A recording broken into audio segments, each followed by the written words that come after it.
दोस्तों, अगर corona virus से पहले की बात करी जाए तो सबसे ज़्यादा कोई चीज़ अगर न्यूज़ में चल रही थी तो वो चल रही थी इलेक्ट्रिक व्हीकल्स को लेकर। सभी लोग जानते हैं कि हम लोग धीरे धीरे इलेक्ट्रिक व्हीकल्स को अडॉप्ट कर रहे थे और उन व्हीकल्स को चार्ज करने के लिए जगह जगह पर इलेक्ट्रिक व्हीकल चार्जिंग पॉइंट्स बनाए जा रहे थे। तो उसी को लेकर थोड़ा बहुत कोरोना वायरस का समय बीत रहा है, तो उसी के बीच में एक बार फिर से इलेक्ट्रिक व्हीकल्स के ऊपर काम शुरू हो गया है। उसको लेकर बना है आज का सबसे पहला क्वेश्चन। क्वेश्चन क्या बना है कि हाल ही में भारत के पहले, कोई चीज़ भारत की पहली हो गई मतलब वो इम्पोर्टेंट तो हो ही गई। तो हाल ही में कहाँ पर भारत के पहले सार्वजनिक इलेक्ट्रिक वाहन चार्जिंग प्लाजा का उद्घाटन किया गया है? तो आंसर हो जाएगा इसका उद्घाटन हाल ही में दिल्ली में किया गया है। खास बात यह है कि ये भारत का पहला सार्वजनिक, यानी कि सभी लोगों के लिए जो अवेलेबल होता है उसको बोलते हैं सार्वजनिक, यानी कि इसको कोई भी इस्तेमाल कर सकता है। तो भारत का पहला जो सार्वजनिक इलेक्ट्रिक व्हीकल चार्जिंग प्लाजा है, इसको दिल्ली में उद्घाटन इसका किया गया है। अब इसमें देख सकते हैं ये जो पॉइंट है, ये जो इलेक्ट्रिक व्हीकल पॉइंट होता है, यहाँ पर आप देखो इसमें लिखा है प्लग एंड गो, यानी कि यहाँ पर आप आएंगे और आपका जो व्हीकल होगा उसको यहाँ पर आप चार्ज कर सकते हैं। और यहाँ पर जो पोर्ट बनाया गया है इसमें 5 प्रकार के वाहनों को चार्ज किया जा सकता है। तो इस प्रकार से ये पूरा सेटअप यहाँ पर बना हुआ है और ये पूरी तरीके से सार्वजनिक है, यानी कि कोई भी व्यक्ति इसको इस्तेमाल कर सकता है। साथ ही साथ में आपको बता दूं इसका उद्घाटन किसने किया है, ये भी आपसे पूछा जा सकता है। तो इसका उद्घाटन किया है आर के सिंह के द्वारा। आर के सिंह कौन है? आर के सिंह इस समय केंद्रीय विद्युत, नवीन और नवीनीकरण ऊर्जा मंत्री है, जिन्होंने इस प्लाजा का हाल ही में दिल्ली में उद्घाटन किया है। यहाँ पर आप इनका फ़ोटो भी देख सकते हैं, जिसमें कि देखो इनका उद्घाटन समारोह का ये फ़ोटो है, जिसमें सभी लोग मास्क भी लगाए हुए हैं, सोशल डिस्टेंसिंग का फॉलोअप करते हुए ये सभी चीज़ें शुरू कर दी गई हैं। और ये भारत का पहला सार्वजनिक इलेक्ट्रिक व्हीकल चार्जिंग प्लाजा है, इसको भी आप लोग याद रखेंगे। साथ ही साथ में एक और चीज़ की शुरुआत इसी जगह पर करी गई है। एक और चीज़ क्या है कि जितने भी वर्क प्लेस होते हैं, जैसे कोई फैक्ट्री है, कंपनी है, तो वहाँ पर वायु की जो गुणवत्ता होती है उसको और अच्छा बनाने के लिए, जो खराब हवा होती है उसको सांस लेने योग्य बनाने के लिए एक मशीन भी का भी उद्घाटन किया गया है। उस पर बनेगा क्वेश्चन। क्वेश्चन बनेगा केंद्रीय ऊर्जा मंत्री ने खराब गुणवत्ता वाली वायु को सुधार करके उसे स्वास्थ्य के लिहाज से और बेहतर बनाने वाली किस डिवाइस को लॉन्च किया है? तो बिल्कुल इसी अवसर पर एक डिवाइस है जिसका नाम रखा है राइस, RAISE। तो राइस नाम से इस डिवाइस को भी इसी जगह पर लॉन्च किया गया है। ये डिवाइस क्या करेगी? ये खराब गुणवत्ता वाली जो वायु होगी उसे पॉल्यूशंस के कण को निकालकर इसको श्वास के लेने योग्य बना देगी। आप इसका फोटो देख सकते हैं, उन्हीं मंत्री जी के द्वारा ही, आर के सिंह के द्वारा ही इस राइस नाम से डिवाइस को भी लॉन्च किया गया है। अगर इसके बारे में अगर आपसे ये पूछे कि राइस का फुल फॉर्म क्या होता है तो वो भी आपको पता होना चाहिए। दोस्तों, राइस का फुल फॉर्म होता है retrofit of air conditioning to improve indoor air quality for safety and efficiency. इसको बोलते हैं राइस, RAISE। ठीक है, एक बार अच्छे से इसको फिर से समझना। Retrofit of air conditioning to improve indoor air quality for safety and efficiency, ये इसका पूरा फुल फॉर्म हो जाएगा, जिसको भी हाल ही में लॉन्च किया गया है। साथ ही साथ में आपको बता दूं कि जो अगला क्वेश्चन है वो क्या बना है। अगले क्वेश्चन में हम लोग बात करेंगे एक मेगा फूड पार्क के बारे में। तो हाल ही में एक फूड पार्क है, उसको लेकर क्वेश्चन बनेगा। एक फूड पार्क है जिसका नाम है Joram mega food park limited, और इसका उद्घाटन भारत के उत्तर पूर्वी राज्य में किया गया है। तो किस राज्य में किया गया है? आंसर हो जाएगा मिजोरम। ऑप्शन नंबर ए सही हो जाएगा। हाल ही में मिजोरम में एक नया फूड पार्क बनाया गया है, जिसका नाम अगर आपसे पूछे तो नाम हो जाएगा जोरम मेगा फूड पार्क। और इस फूड पार्क का उद्घाटन मिजोरम में किसके द्वारा किया गया है, वो भी आपसे क्वेश्चन पूछा जा सकता है। तो सबसे पहले तो देख लो इस फूड पार्क को, यहाँ पर हरसिमरत सिंह कौर के द्वारा इसका उद्घाटन किया गया है। और इसका वीडियो कॉन्फ्रेंसिंग के माध्यम से, क्योंकि कोविड चल रहा है इस वजह से वीडियो कॉन्फ्रेंसिंग के माध्यम से इस फूड पार्क का उद्घाटन किया गया है। इसका नाम आप देख सकते हैं यहाँ पर, ये देखो लिखा है जोरम मेगा फूड पार्क। इसका उद्घाटन हाल ही में मिजोरम में किया गया है। अब चूंकि उसका उद्घाटन श्री हरसिमरत कौर जी के द्वारा किया गया है, तो ये कौन है? ये इस समय की केंद्रीय खाद्य प्रसंस्करण उद्योग मंत्री हैं जिन्होंने इसका उद्घाटन किया है। और इसकी कीमत लागत जो है ये 75 करोड़ रुपए इसकी लागत आई है। आगे चलते हैं अगले क्वेश्चन की तरफ। अगला क्वेश्चन है, global direct selling 2019 retail sales की सूची में किस देश के डायरेक्ट सेल इंडस्ट्री ने टॉप किया है? मतलब समझना है क्वेश्चन का। यहाँ पर क्या है कि कई प्रकार से प्रोडक्ट की सेलिंग होती है। एक प्रोडक्ट के सेलिंग का तरीका होता है डायरेक्ट सेलिंग। डायरेक्ट का मतलब सीधे उसकी सेलिंग करना, जैसे कि एमवे के प्रोडक्ट हो गए जिसको लोग उसको लेकर उसको किसी दूसरे को सेल करते हैं। इस तरीके से एक चेन बनानी पड़ती है। तो इसमें क्या होता है, डायरेक्ट सेलिंग का कॉन्सेप्ट होता है। तो उस डायरेक्ट सेलिंग से कि हर देश में बहुत सारे प्रोडक्ट्स को सेल किया जाता है। तो उसी की एक लिस्ट अभी बनाई गई है वर्ष 2019 की। ठीक है, उस पर बनेगा क्वेश्चन बनेगा कि ग्लोबल यानी कि पूरी दुनिया के लेवल पर global direct selling 2019 retail sales की सूची में किस देश के डायरेक्ट सेल इंडस्ट्री ने टॉप किया है? तो सबसे बढ़िया जो प्रदर्शन किया है वो किया है अमेरिका ने।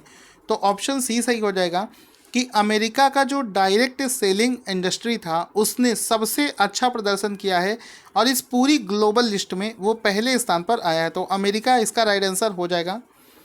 और अगर आपसे ये पूछे कि इस लिस्ट को जारी कौन करता है, तो एक ऑर्गेनाइजेशन है जिसको बोलते हैं WFDSA। इस ऑर्गेनाइजेशन ने इसको लॉन्च किया है जिसका मतलब होता है world federation of direct selling association. ये क्या करता है, पूरी दुनिया में जो डायरेक्ट सेलिंग का डेटा है उसको कलेक्ट करता है और उसकी सूची तैयार करता है। तो ये ऑर्गेनाइजेशन है इंटरनेशनल ऑर्गेनाइजेशन जिसके द्वारा ये लिस्ट बनाई गई है जिसमें अमेरिका ने टॉप कर दिया है। अगर आपसे कोई पूछे कि इस ऑर्गेनाइजेशन का world federation of direct selling associations इसका हेडक्वार्टर कहाँ पर स्थित है, तो आंसर हो जाएगा वाशिंगटन DC USA में इसका हेडक्वार्टर स्थित है। चलिए यहाँ तक तो बात ठीक हो गई। अब मन में सवाल आता है कि इस लिस्ट में भारत कहाँ पर लाई करता है। तो आपको बता दूं कि वर्ष 2019 का ये जो इसका पूरा लिस्ट बनाया गया है उस लिस्ट में डायरेक्ट सेलिंग इंडस्ट्री जो भारत की है वो 18वें स्थान पर आती है। तो ऑप्शन नंबर डी यहाँ पर सही हो जाएगा कि भारत इस लिस्ट में 18वें स्थान पर आता है डायरेक्ट सेलिंग की लिस्ट में। इससे पहले भारत की रैंकिंग जो है इस साल इम्प्रूव हुई है। ये डेटा जो है ये वर्ष 2019 का डेटा है जिसको वर्ष 2020 में लॉन्च किया गया है। साथ ही साथ में पिछले साल यानी कि 2019 का डेटा अभी है, तो 2018 की बात करी जाए तो भारत की इसमें रैंक थी 19 और इस बार एक पोजीशन की इम्प्रूवमेंट हुई है, भारत की इसमें रैंक हो गई है 18। इसको आप लोग समझ कर रखेंगे। इसके अलावा दोस्तों आपसे बता दूं कि जनवरी से लेकर जून तक के करंट अफेयर्स को हर समय तैयार रखो। आपसे बता देता हूं कोई भी एग्ज़ाम किसी भी वक्त हो सकता है, इस वजह से करंट अफेयर्स अगर आपने मिस कर दिए हैं वीडियोस तो आप हमारे मंथली PDF को परचेज़ कर सकते हैं जिसको पढ़कर आप 95% क्वेश्चन किसी भी एग्ज़ाम में कर सकते हो।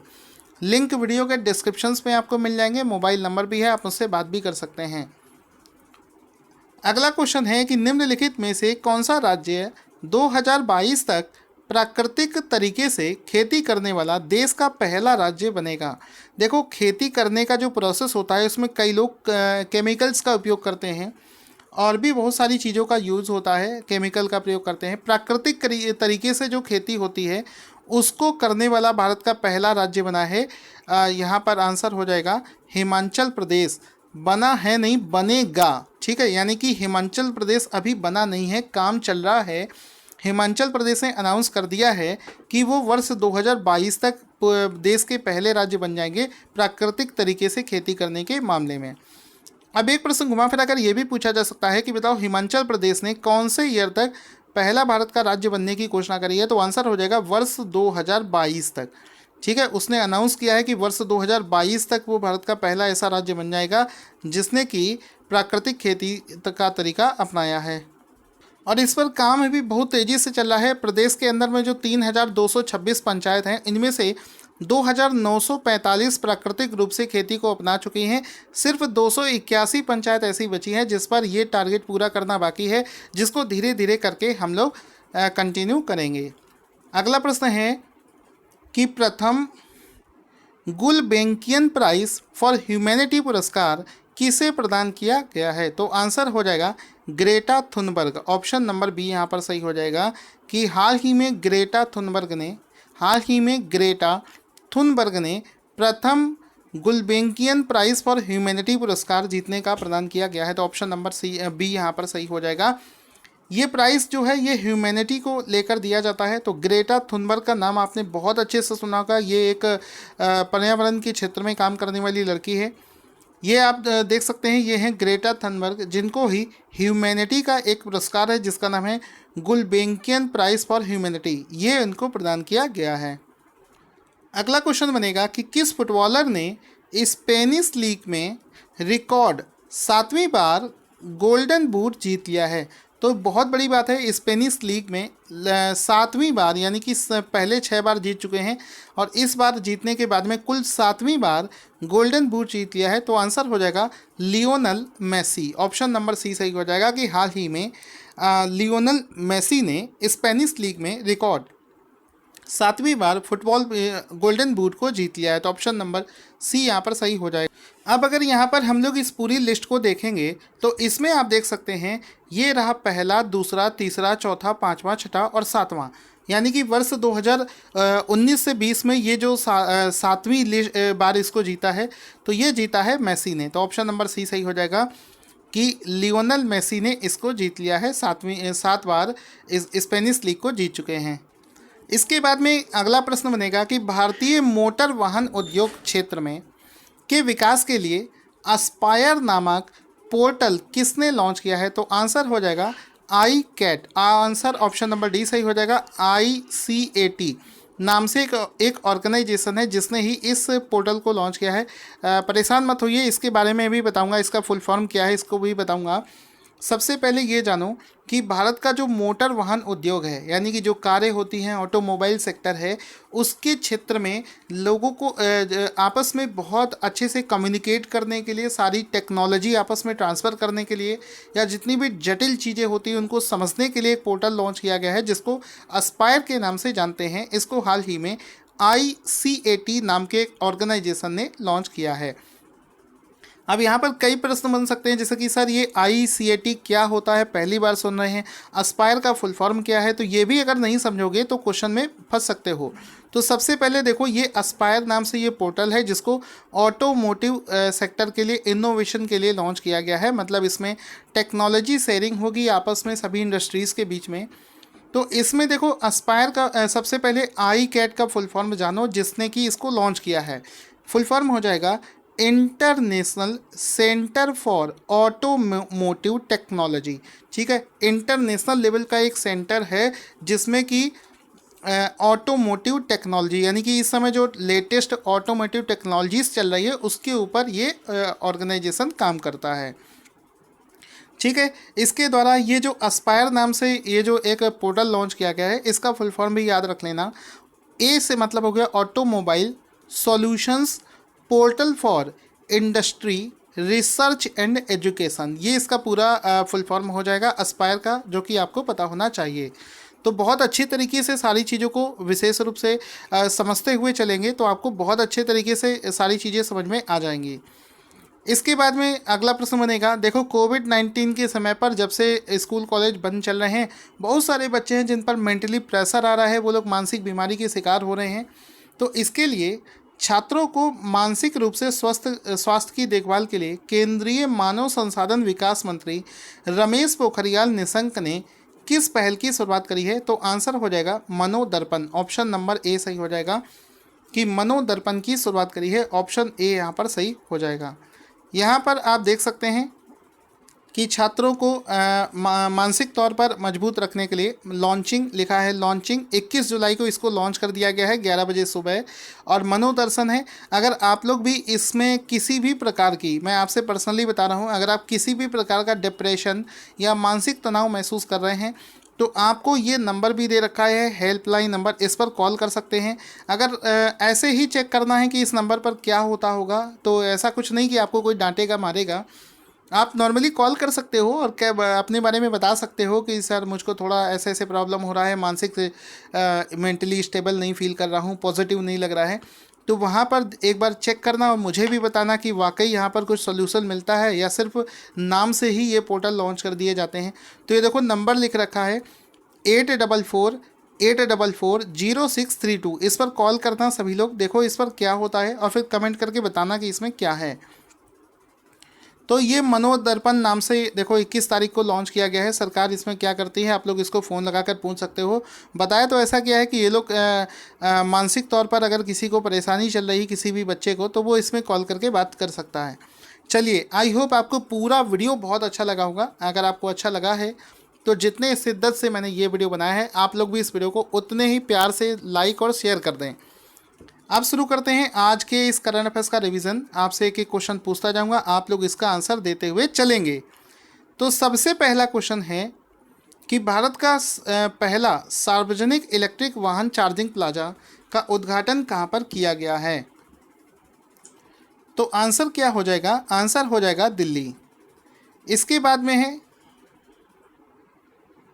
एक डिवाइस भी लॉन्च करी गई है, कौन सी है वो भी बताना। तो आंसर हो जाएगा राइस नाम से। चलिए, इस वाले क्वेश्चन का आंसर बताएंगे। ये जो फूड पार्क है इसको मिजोरम में लॉन्च किया गया है।